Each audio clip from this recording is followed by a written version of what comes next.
A cara a cara. Aunque decimos que el 2019 está lejos, ya se mueven algunas fichas del ajedrez en torno a política en nuestro país y precisamente se da la inscripción de un partido de formación, el Frente Amplio por la Democracia.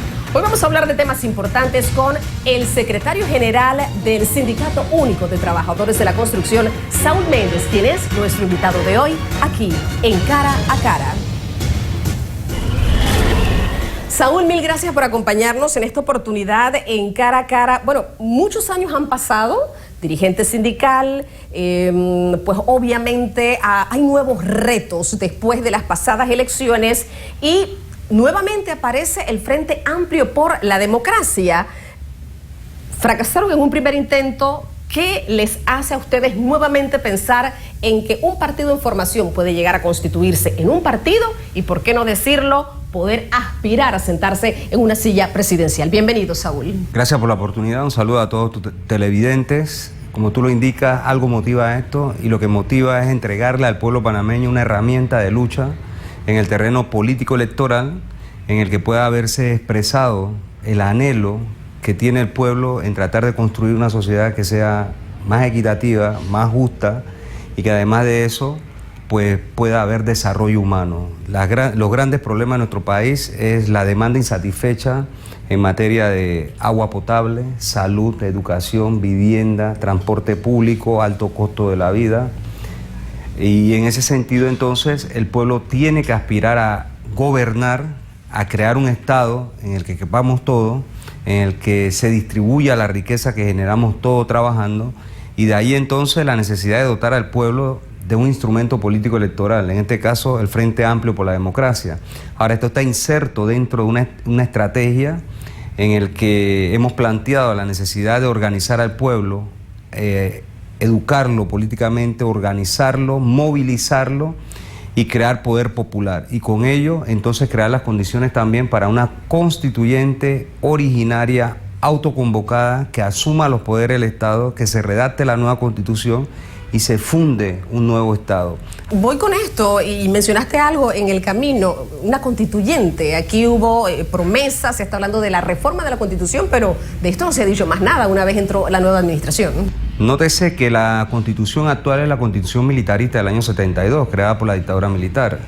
Y los falsos demócratas en este país, ya vamos a cumplir 30 años con este periodo de gobierno, que son más que lo que hubo de dictadura, no han cambiado la Constitución. Es que se sienten cómodos con la corrupción, se sienten cómodos con el atraco a los erarios públicos, se sienten cómodos en asumir el poder absoluto en la presidencia de la República, que desde allí se maneje el órgano legislativo, el judicial. Entonces estos falsos demócratas no van a hacer una reforma, han hecho 2 reformas y van a querer seguir haciendo reformas. Aquí lo que necesitamos es un nuevo Estado, una nueva Constitución, nuevas reglas de juego, porque la perversión con la que se ha manejado el Estado panameño, el saqueo de sus recursos, no solo de los recursos económicos, sino los recursos naturales, el negociado y los demás, claramente podemos utilizar los últimos 26 años de la llamada democracia, en la que esto no ha tenido un resultado serio para la población panameña. Por el contrario, los partidos políticos tradicionales que han gobernado en ese mismo periodo de tiempo, en todos los partidos hay problemas de corrupción, hay problemas de impunidad, hay problemas de manejos en términos de la justicia, cómo se nombran magistrados y demás. Y obviamente aquí lo que vivimos es una democracia entre comillas y necesitamos democratizar el país. ¿Qué era la diferencia con el FAD? Muchos entran siendo buenos, pero después nos llevamos las sorpresas que nos estamos llevando hoy en día con muchas cosas que el pueblo panameño no sabía. ¿Cuál es la diferencia del FAD? La diferencia es sencilla y es que nosotros estamos planteando que es el pueblo el actor fundamental de los cambios. Claro, el pueblo necesita estar organizado, necesita tener un partido que lo dirija, pero que el pueblo sea protagonista. Estamos hablando de una democracia participativa, en la que la gente es consultada, en la que la gente toma decisiones, en la que el pueblo se organiza. No esta falsa democracia representativa en la que alguien llega, se sienta y entonces el dueño del país hace lo que le da la gana con todo el país y entonces pues todos los demás tenemos que aguantar esos 5 años. Entonces, es allí la diferencia. También hay una diferencia en materia de desarrollo humano.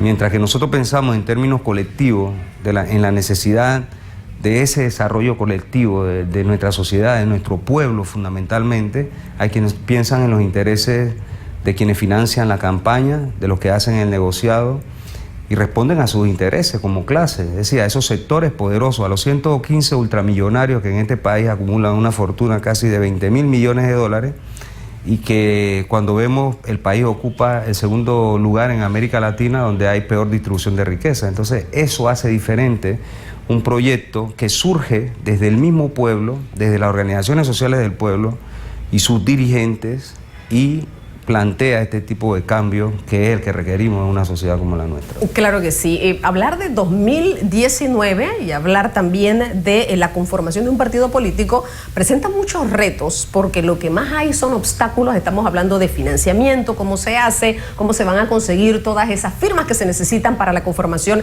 de este partido, pero voy con esta frase dicha en muchas ocasiones por Saúl Mente: el código electoral hay que tirarlo a la basura. Amigos, ya estamos de vuelta. Esto es Cara a Cara. Saúl, la pregunta en cuestión, en varias oportunidades, la frase dicha es: el código electoral no funciona para nada, hay que tirarlo a la basura. Y se están hablando mucho de reformas electorales y el camino que tiene este partido en formación para poder tener una aspiración en el 2019. ¿Hay cosas concretas de verdad que se han hecho en el tema de reformas electorales o todo sigue igual? Primero, es un código hecho a la medida de los dueños del país, de los partidos tradicionales. Es un código profundamente antidemocrático porque no permite a la población organizarse. Te voy a poner algunos ejemplos que creo que el pueblo debe tenerlos claros. Los partidos en formación requieren primero recoger 1000 firmas certificadas, es decir, que tienes que ir a una corregiduría, a un alcalde o a un cacique que te certifique que tú vives en el lugar ese. Muchos de ellos se negaron a hacerlo, por lo menos ahora que estuvimos recogiendo la firma. Hubo mucho problema para que las autoridades estas certificaran eso, incluyendo al alcalde del Distrito Capital. Otro de los problemas es que los partidos en formación no se les permite sacar libros 11 meses al año, como ocurre con los partidos ya formados. Solo se le permite sacar libros estacionarios 4 meses al año. Y tienes que buscar al funcionario, al tribunal electoral, tienes que transportarlo, tienes que darle comida, alimentación, y todo eso a costo de quien está haciendo el partido. No hay financiamiento público en función de esa situación. Los números o la cantidad de adherentes es una de las más altas de América Latina, proporcionalmente comparado a la población de cada país. Aquí es 4% del total de los votos. Se ha hablado con anterioridad de reducir eso. En materia de financiamiento de campaña electoral, los financiamientos privados aquí se habla de una campaña que casi rondó 800 millones de dólares entre Cambio Democrático, el PRD y el arnulfismo o el panameñismo. Claro, los dueños del país financian esa campaña, después vienen los contratos, vienen la corrupción y demás. Así que todas esas cosas hay que transformarlas, hay que cambiarlas, un código electoral en el que permita la participación abierta de la población, que puedan formarse partidos sin tanta traba, que además el Tribunal Electoral financie las campañas, que promueva por ley igualdad de acceso a los medios de comunicación para los candidatos de todos los niveles, porque claro, el candidato que más plata tiene, más cuña, más espacio logra. Entonces todo eso es desigual en una campaña de esa naturaleza. Pero parece que hubiera más obstáculos que puntos a favor, en este caso, con esta conformación del partido. Por supuesto, nosotros decidimos desafiar a los dueños del país, a la partidocracia en sus reglas, pero son reglas que son difíciles de poder enfrentar. Te voy a poner otro ejemplo. A nosotros nos tocó 3.4 millones de dólares, que fue lo que dio el subsidio electoral. También le tocaron al resto de los partidos, pero con eso nosotros tuvimos que organizar el Congreso Constitutivo del FA, la primaria presidencial del FA, la escogencia del resto de los candidatos, alcaldes, representantes y diputados del FA, y entrar a la campaña electoral nacional con eso, mientras que ya te digo, las maquinarias y la inversión multimillonaria que hicieron el resto de los partidos no tenía comparación. Eso se acabó en la primera vuelta, lo que le dieron al FAD. Prácticamente. Nuestro candidato solo le logramos entregar 100 suéteres, 100 gorras, 5.000 o 4.000 volantes, algunos banners, como 100 banners a cada candidato, y las cuñas de radio y televisión, que son muy caras además. Entonces, en ese sentido también el incremento que se da en ese periodo de ese tipo de propaganda. Así que eso prácticamente no te permite competir en igualdad de condiciones. Así Así que creo firmemente que ese tema debe atenderse desde el Estado, debe regularse y debe garantizarse por parte del Tribunal Electoral acceso en igualdad de condiciones a los medios de comunicación para que no hayan este tipo de distorsiones. Por eso es de allí, con todo este tipo de cosas que he indicado, planteo de que el código electoral hay que tirarlo a la basura y crear un código democrático donde la población participe, donde la gente pueda organizarse sin tantas trabas y donde el Tribunal Electoral pueda ser el que financie las campañas y tenga un control absoluto de las mismas. ¿Ustedes no aceptarían financiamiento privado? ¿Nunca el FAT aceptaría esto? En realidad, si la situación está como está en estos momentos, habría que cambiar la legislación y que haya financiamiento público. De lo contrario, habría que aceptar el financiamiento público y tratar de ver quién te quiere financiar algunas cosas en términos privados, pero yo creo que la forma más equitativa de resolver este problema es que el Estado pueda, a través del Tribunal Electoral, financiar las campañas en igualdad de condiciones para que no hayan estas distorsiones. Pero esto no sería lo mismo que se ha dicho, es decir, si alguien financia privadamente, que es lo que escuchamos, las críticas, a la hora de que esa persona sube al poder, ¿qué pasa? Comienzan entonces, claro, lo que te di, hay que regresarlo de alguna manera. Yo he escuchado, por ejemplo, a diputados decir que ellos compraban carros caros, exonerados, para entregarse a la que le financió la campaña política. Sí, si queremos cambios reales tenemos que hacer los mismos, no seguir jugando de la misma manera y con el mismo chantaje, ¿no? Y si eso lo hacían con carros, te puedes imaginar a aquellas personas que invierten millones de millones en campaña electoral. Entonces ahí tú te explicas los contratos con el Estado, te explicas los negociados y te explicas los actos de corrupción. Eso debe cambiar profundamente, es lo que estamos sosteniendo, que creemos que eso debe regularlo el Tribunal Electoral y que sea el Estado el que financie la campaña. Yo he visto a Saúl Méndez durante muchos años en las calles, muy enérgico, muy agresivo, muy directo, no con el pasado gobierno, con muchísimos gobiernos, pero ahora yo veo un Saúl que se sienta en cara a cara con una condición diferente, lo veo sosegado, lo veo a lo que voy. Saúl Méndez, de conformarse este partido, ¿tendría alguna aspiración de ser el candidato presidencial del FAT? En la vida todo cambia y todo evoluciona. ¿Qué piensa el hombre? ¿Qué piensa a lo mejor la persona que ha salido de una protesta en la calle y cada vez aspira a cosas diferentes, de dirigente sindical a candidato presidencial? La respuesta, al regresar de la siguiente pausa comercial. Acompáñenos. Esto es Cara a Cara. Amigos, ya estamos de vuelta. Esto es Cara a Cara. El dirigente sindical podría tener la aspiración de candidato presidencial. Saúl. El FAT es producto de un proceso en el que frente a eso se discutió en su congreso la estrategia y la táctica con la intención de llevar al pueblo a gobernar, y en ese sentido entonces yo estaré en el lugar que me corresponda estar en el devenir de la lucha histórica. No tengo aspiraciones personales. Yo en el torneo pasado no fui candidato y no sé qué papel me tocará jugar en un momento determinado en el devenir de la lucha del pueblo panameño. Pero si se lo ofrecen, lo acepta. Donde me toque estar, yo estaré aportando de la misma manera que lo he hecho hasta ahora. Si se lo ofrecen, lo acepta. ¿La candidatura presidencial? Sí, la candidatura presidencial. Si ese debe ser mi papel en medio de esta lucha, entonces obviamente ahí estaré también. Claro que sí. Oiga, voy con temas nacionales que son también importantes y de interés. Magistrados de la Corte Suprema de Justicia, ¿esa decisión del presidente fue buena, fue mala, fue fea? ¿Cómo la evalúa usted? Hay una constitución, le toca al presidente nombrar a los candidatos. Se ha presentado una supuesta fórmula que ha permitido entrevistar a 10 personas, que 150 y tantos presentaron su currículum y se han elegido 2 magistrados. Esa es forma, pero el fondo sigue siendo el mismo. Y en ese sentido, yo creo que antes de todo esto el presidente ya tenía clara su idea de quién quería que fuera magistrado. Ahora, creo también que, por ejemplo, el caso de Sedalice, que es abogado y es laboralista, va a la sala tercera de lo contencioso administrativo, donde se ventilan negocios de esta naturaleza laboral. Creo que es un profesional, conozco parte de su trayectoria y me parece que es un profesional serio. No obstante, no estamos discutiendo el hombre, estamos discutiendo la institucionalidad. Ahí van 2 personas a la Corte a una corte que un magistrado dice que los magistrados venden fallos, ¿verdad? Colegas de él, a donde se acaba de intervenir el segundo Tribunal de Justicia, pues se compran jurados de conciencia. O sea, estamos frente a una podredumbre de tal magnitud que no se compone con nombrando 2 personas en la corte. Así que de allí la necesidad de la constituyente, de cambiar las estructuras y que gente honesta asuma estos cargos a través de procedimientos en el que no siga ocurriendo lo que ya hemos visto de forma permanente.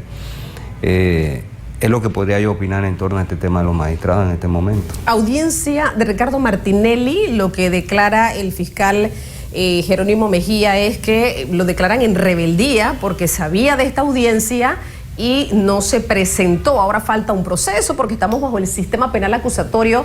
¿En qué terminará esto y por qué no la pregunta? ¿Persecución política o justicia para el señor Martinelli en este país? Fíjate, aquí hay que hacer justicia, pero no una justicia torcida como la justicia que nos regenta en este momento. Martinelli no solo tiene que estar encausado, tienen que estar encausados quienes con Martinelli gobernaron 26 meses y montaron las estructuras para saquear los recursos del Estado. Entonces hay una justicia selectiva. Ejemplo, hay un médico que dice que era médico, que no es médico, que es Arnulfita, pero a ese le dan casa por cárcel, ¿sí? Hay otra persona que estaba haciendo lo mismo, a ese le dan cárcel. Entonces tú notas la diferencia de las cosas. Ahora, el caso de Martinelli, que tanto suena, nos ahogamos en tecnicismo y va a ocurrir, es lo que yo percibo, lo mismo que ocurrió con Martín Torrijos y el CENIN, donde estaba involucrado no solo Martín, también se hablaba del periodo de Moscoso.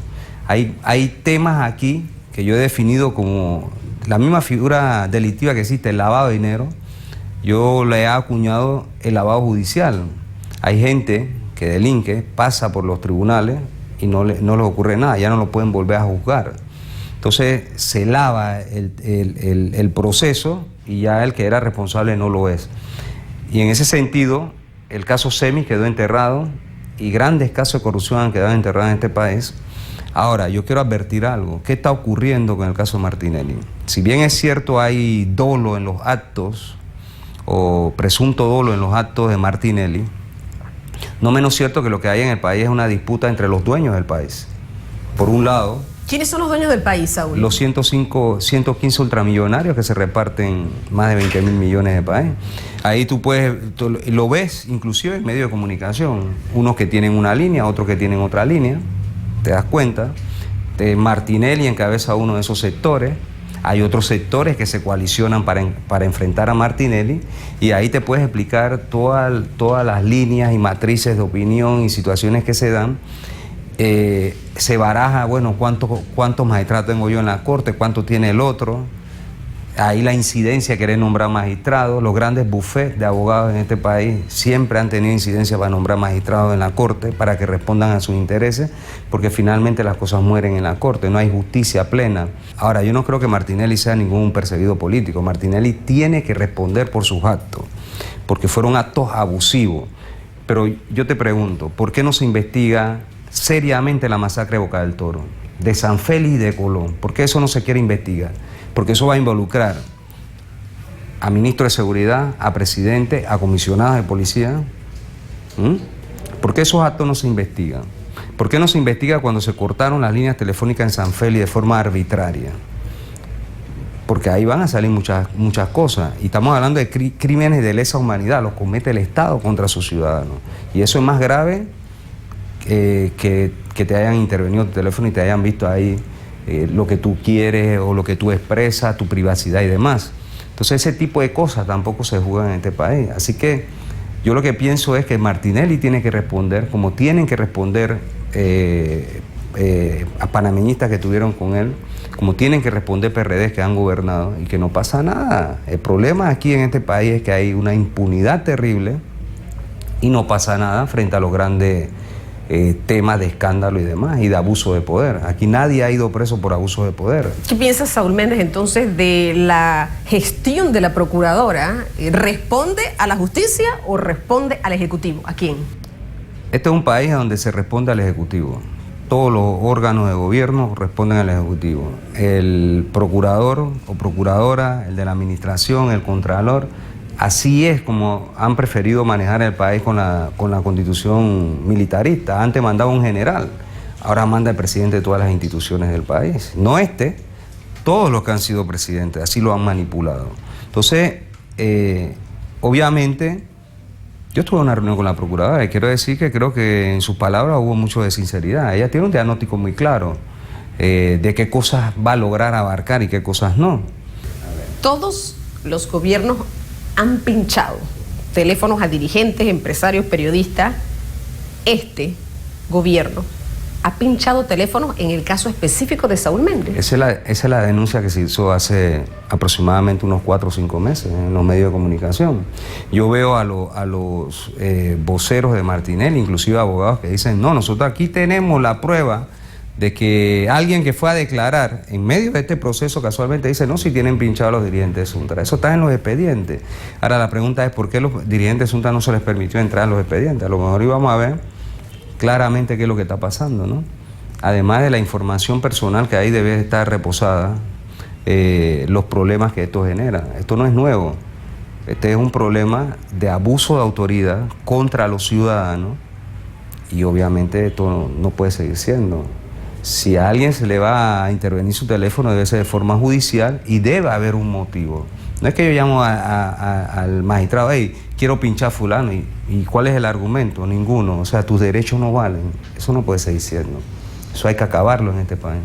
Bueno, muchísimas gracias, Saúl, por haber estado en Cara a Cara hablando un poco de este tema. 2019 pareciera estar lejos, pero yo siento que está a la vuelta de la esquina. Y yo reitero esto, ya nosotros escuchamos muchos nombres de presidenciables dentro del panameñismo, dentro del PRD, el CD tendrá lo propio también y un partido en formación que también tiene sus aspiraciones. ¿Qué pasará de aquí al 2019? ¿Quiénes serán esas personas que querrán pues afrontar esa meta o esos retos? Bueno, vamos a estar pendientes. Lo cierto es que hay un pueblo que espera que el que aspire sea el mejor. Yo creo que ahí estamos todos claros y vamos a ver qué es lo que pasa. Como siempre decimos en política, amanecerá y veremos.